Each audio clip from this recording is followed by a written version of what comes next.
అందులేని మోమునకేలే. ఒక చిన్న స్టోరీ అనమాట, స్టోరీ కాదు, నా రియల్ లైఫ్లో జరిగింది. ఏంటంటే నేను 29 ఇయర్స్ వచ్చేంత వరకు తిరుమలకి వెళ్ళలేదు. వెళ్ళాల్సిన అవకాశం రాలేదు. మా ఇంట్లో అందరూ వెళ్ళేవాళ్ళు, వచ్చేవాళ్ళు. బట్ నాకు వెళ్ళే టైం రాలేదు. బట్ లాస్ట్ ఇయర్లో 1 టైం వెళ్ళాను.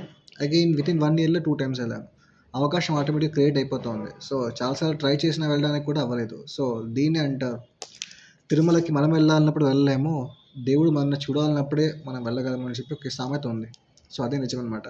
సో అదేంటో కింద ఎంతనా కష్టాలు పడి, ఎన్ని కమిట్మెంట్స్ ఉన్నాయి, డబ్బులు, ఫ్రెండ్స్, ఆ ఇష్యూ, ఆఫీసు, టార్గెట్స్, కొలీగ్స్, ఈ ఫైట్స్, ఆ ఫైట్స్ అన్నీ ఉంటాయి.